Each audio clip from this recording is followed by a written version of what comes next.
Well, welcome back to No Longer Conformed, my online teaching and preaching ministry. We're continuing today in our study of the book of Acts, which I've entitled Luke's History of the Church, Volume 2. Today we'll be looking at, in this session, Acts chapter 2, verses 5 through 13, which I've given the session the title, Speaking with Other Tongues. Let's jump in and read that passage, and then we'll consider it today. And there were dwelling in Jerusalem Jews, devout men from every nation under heaven. And when this sound occurred, the multitude came together and were confused, because everyone heard them speak in his own language. Then they were all amazed and marveled, saying to one another, "Look, are not all these who speak Galileans? And how is it that we hear each in our own language in which we were born? Parthians and Medes and Elamites, those dwelling in Mesopotamia, Judea and Cappadocia, Pontus and Asia, Phrygia and Pamphylia, Egypt and the parts of Libya adjoining Cyrene, visitors from Rome, both Jews and proselytes, Cretans and Arabs. We hear them speaking in our own tongues and the wonderful works of God." So they were all amazed and perplexed, saying to one another, "Whatever could this mean?" Others mocked. Others mocking said, "They are full of new wine." What was the purpose? What was the purpose of this event? What was the purpose of what God was doing here? Well, first, the event was used by God to attract the attention of the crowd. Verse 5, dwelling in Jerusalem Jews, devout men from every nation. The speech miracle demonstrated the Holy Spirit's power and presence, because it was impossible for Galileans to speak in all those native languages. The sign prepared them for Peter's sermon. Consider the composition of the crowd. It represents the widest extent of David's empire, from the Euphrates River to Egypt. Parthians and Medes and Elamites, well, that's particularly Iran. Mesopotamia, well, that's the Middle East, Judea. Cappadocia, that's central Turkey. Pontus, that's northern Turkey. Asia, that's the Aegean coast of Turkey. Phrygia and Pamphylia, that's the Mediterranean coast of Turkey. Egypt and Libya near Cyrene, well, that's northern Africa. Rome, Crete, Arabia. All these territories had Jewish communities. The visitors from Rome, both Jews and proselytes, were probably the only true foreigners who were present.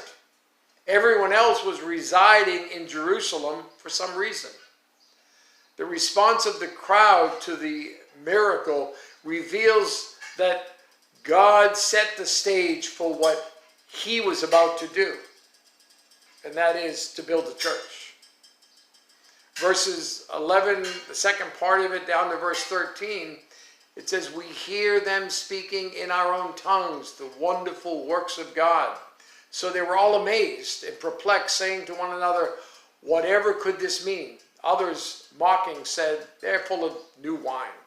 They're drunk, essentially. Some wanted to know more, and others were skeptics. It was a typical response to the good news. You see, without faith, the good news is met with skepticism. No matter how powerful the presentation, listen, the Holy Spirit gave the witness. In Luke's chapter 24 and verse 11, it says, "And their words seemed to them like idle tales, and they did not believe them." In Acts 17, verse 32, "And when they heard of the resurrection of the dead, some mocked, while others said, 'We will hear you again on this matter.'" Acts chapter 26, verse 24, "Now as he thus made his defense, Festus said with a loud voice, "Paul, you are beside yourself. Much learning is driving you mad." God used the event to attract the crowd. It's like he had the fish on his gospel hook. As one of the new fishers of men, an old fisherman, Peter, will preach, and he will pull them into the boat, and the church will grow. Another reason the miracle of tongues was used by God on the day of Pentecost was to authenticate the message. Remember, Jesus was the one rejected by the very Jewish leaders that all these people follow. So we're talking about someone who was declared a criminal and a blasphemer, who was executed for those crimes, and he's now the one who the gospel message is pointing to. This message needed to be authenticated by God, and it was by the coming of the Holy Spirit, the filling of the Holy Spirit by those leaders.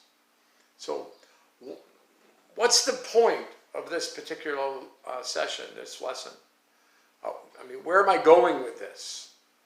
Well, the coming of the Holy Spirit at Pentecost, it signals 4 realities regarding the church. 4 realities regarding the church. And let's take a look at those realities that has occurred now by the Holy Spirit at Pentecost.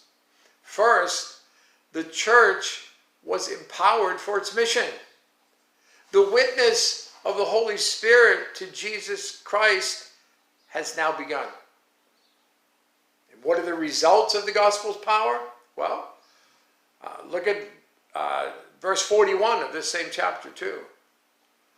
Then those who gladly received his word were baptized, and that day about 3,000 souls were added to them. So that 120 that were gathered, who the Holy Spirit came to, now 3,000 were added to them.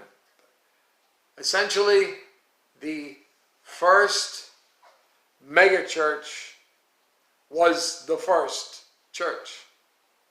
It wasn't some special thing because of modern evangelism, modern church building. No, the first megachurch was the first church. 3,000 and some members. Probably more than that, because in those days they usually only counted the men, not the women as well. But let's just take the words as they are written, and it's 3,000 in that new church. So the church was empowered for its mission. Second, the harvest of the mission field began. Pentecost was the festival of the first fruits of the wheat harvest. And these are the first fruits of the Holy Spirit's work with the new church. The third thing is the spiritual harvest only began there. What happened that day was only first fruits. It spread in ever-widening circles like a pebble dropped in the water as it just ripples out and out and out and out, wider and wider circle. It's a worldwide mission. Jerusalem to Samaria to Antioch, from Cyprus to Asia Minor, from Greece to Rome, to every, as it says, nation under heaven. All these people would go back to their countries, to their communities, and they would share what had happened to them. They would share the good news that they received. They would share what great things God had done for them. From Jews to Samaritans, from God-fearers to Gentiles. And the fourth and final thing about this event in the reality for the church is that the spiritual harvest signals the end times. It's the final period of God's plan of salvation.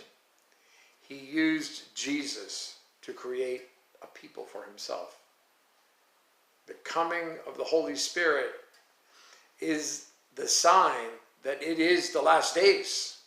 Now, of course, these last days have continued on 2,000 years till now, and who knows how much longer before Jesus Christ returns. But the emphasis of what's happened here at Pentecost in Jerusalem by the coming of the Holy Spirit, the emphasis of what's happened is central to Peter's sermon of Acts chapter 2, what comes next in verses 14 to 41. Well, let me ask you a question. What part are you playing in this plan of God's? You see, we must call people to faith in Jesus Christ, and we must call people to faith in Jesus Christ while there's still time.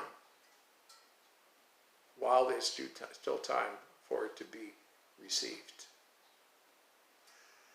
Next time, we're going to consider that sermon that Peter preached that day after the Holy Spirit fell, beginning at verse 14. But for now, I would like you to think about this and have a great day.